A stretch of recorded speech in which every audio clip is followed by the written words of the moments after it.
I wasn't spiritual, but as I started to look at how the environment was controlling the cells, I started to recognize no two people are biologically identical. And I said, what does that mean? I can't exchange cells with you. You can't exchange cells or organs with me because if I put my cells in your body, your immune system will say not self. And if you put your cells into somebody else's body, their immune system will say not self. I said, so what's the point? There's a self built into your cells that is different than the self built into your neighbor's cells. And I go, so why is that relevant? I said, well, what is the self? And that's what I started looking at. And it was like, oh, on the surface of our cells are these protein antennas, just like TV antennas. No two people have the same set of these protein receptors. A name for them is interesting: self receptors, receivers of self. And I go, when I started looking, I said, but these receptors are on the outside of the cell. And I said, so why was that relevant? I said, well, if they're getting a signal of self, the self isn't in the cell, the self is sent to the cell. And then all of a sudden I go, wait, then the self is not in here. And then I started getting a little quantum physics, started to realize we are energy units playing through what we appear to be a physical body, and that our identity is picked up by these receptors. And if I take the receptors off your cells, then your cells have no identity. I can put them into any human because it's not Sadhviji's cells, not Bruce's cells. And I go, so wait, so I'm still getting there, folks. There's a point coming here. And I started to recognize, well, wait a second. Bruce is a set of antennas. Well, we focus on the antennas in medicine. I go, no, you fail to understand. Antennas receive a signal. And all of a sudden I started to realize my identity is something signal in the environment that is being picked up by my cells. And so Bruce, the guy who's like thinking, going all the time, going, wait a minute, I'm a broadcast. Bruce is a broadcast. My body is a receiver. And I make a joke like, I'm a television set, Sadhviji, and you're watching the Bruce show right now. And the point about it is, well, the television can break. And then we say, television's dead. And I go, yeah, that happens. And I say, is the broadcast still there? I say, you're watching a show. You say the television's dead. And I say, then what? I say, get another TV, plug it in, turn it on, and tune it to the station. And you're back on again. And all of a sudden I realized, oh my God, and this is it. I can't die. I'm not in here. I'm the broadcast. And then it's all of a sudden it's like, oh my God, I can't die because I'm the TV, this physical thing. And what does it mean? It says, well, down the road, a baby is born with what? Oh, the same antennas. I'm back on, I got a new TV set. I said, does it make a difference, male or female? Nope, that's the TV set. Does it make a difference if it's a black, brown, red, yellow, white TV? I said, no, that's a TV set. We are the broadcasts. And all of a sudden I realized, oh my God, all of us come from this energy, and this energy is a field, and each of us is a receiving station of our own little broadcast out of the field. But collectively, we're the radio band. We got all the stations on here. We're all in the same radio band, but each of us comes in here.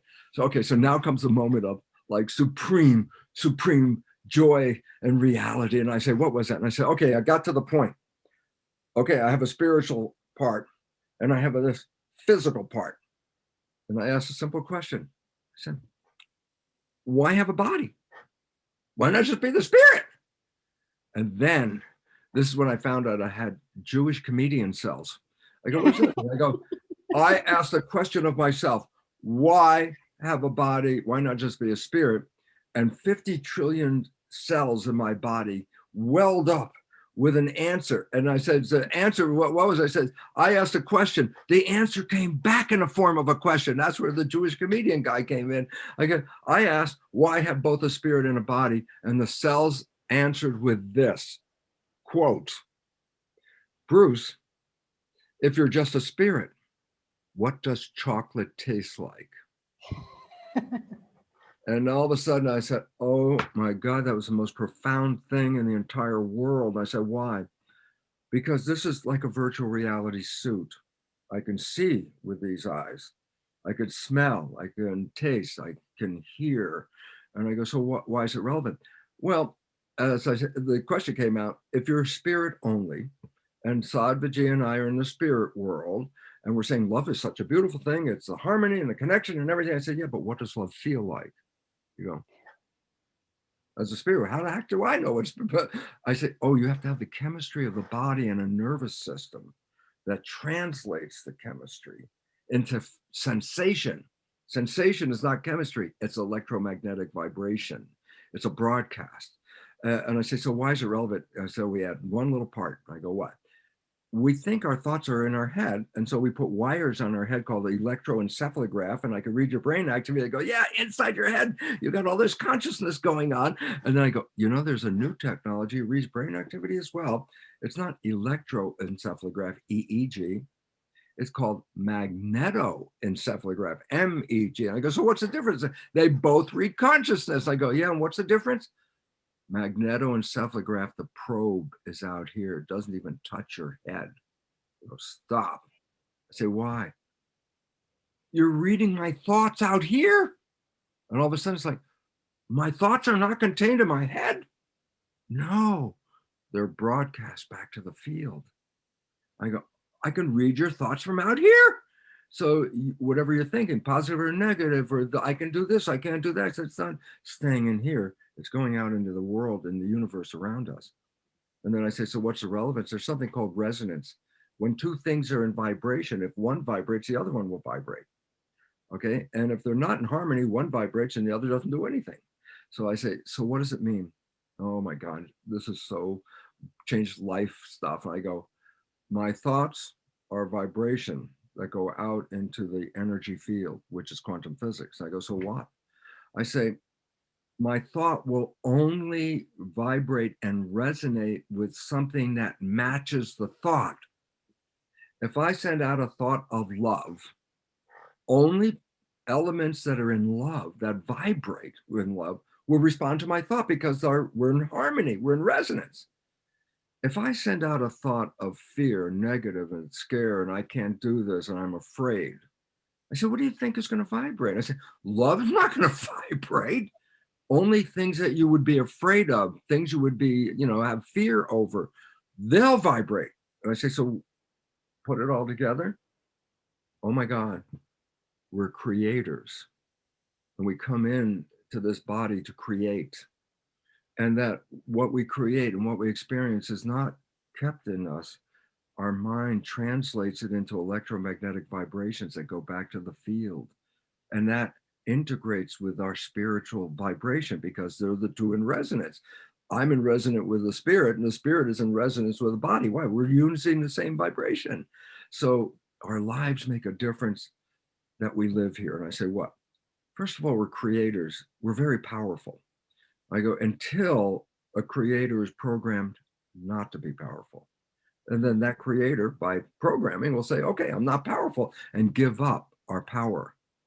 And we have been systematically programmed to question who and what we are, when the fact is we came here as creators.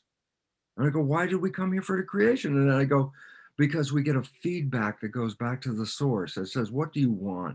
And you come here and try and create it. And when you find that love, and when you find that harmony, you start to realize you're glowing. What you're glowing, your energy vibration of love is going back to the universe to resonate with you and make you a stronger love vibration. If we come in and have a bad life, karma, because we don't send good signals in, we send negative signals in. Then we have to come back and do what? Have a better life to readjust those vibrations. And this is why we're here. So all of a sudden, conclusion, Bruce Lipton, be quiet now because you said a million words, but I will be quiet after the conclusion. And the conclusion is this. I once thought, like everybody, because of our programming as children, that when you die, if you're really good, you can go to a place called heaven. I said, what's heaven? A creative place, because your heaven is not the same as my heaven, I always remember someone saying, and sir, what was your heaven? He says, I love duck hunting. I'd go out there and duck hunt every day. I said, and the person said, oh, so your heaven is a duck's hell. That's like, okay, that picture in balance. But the point about it is this. So we have that vision. And then all of a sudden I say, oh oh my God, what did I just learn from my cells? We came here to create. We came here to experience love. We have a sensory system. If it's not love, it takes us away from our creation. We came here to have the joy of what? Heaven on earth. And all of a sudden I say, earth is heaven. Earth is where you came to create. And then if you get misdirected in your creation, you can then create the world that we have. A world that doesn't look that good to me, you know. And I go, so why is this all relevant?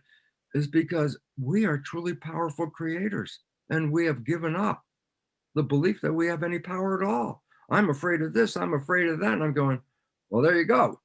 Fear means close down. Growth is open. They're opposite. Growth is to be open and in love. Fear is to close down in protection. We cannot survive by closing down. Anything that closes down will die. And so we have to, it's the fear. And then I say, so what about Bruce? Because you might ask me that question.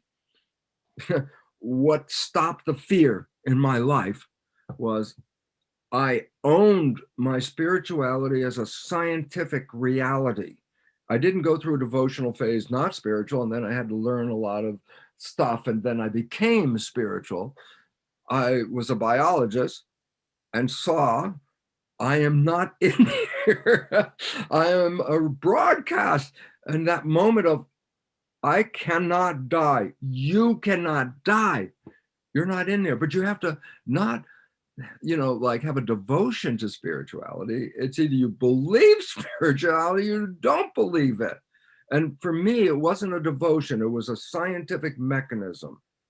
And the relevance was the moment I saw that, my life just like, boom. And what happened? I said, I lost fear. And if you're not in fear, no one can control you, because fear is what makes you give up the power to someone else. And what if you really knew, not, I believe there's spirituality. What if you really knew spirituality? I said, I know that. Why? Because it was only a scientific belief. It wasn't a period of devotion till I learned something. It was, this is how quantum physics energy fields interact with a human cell. Boom, it's like, ah!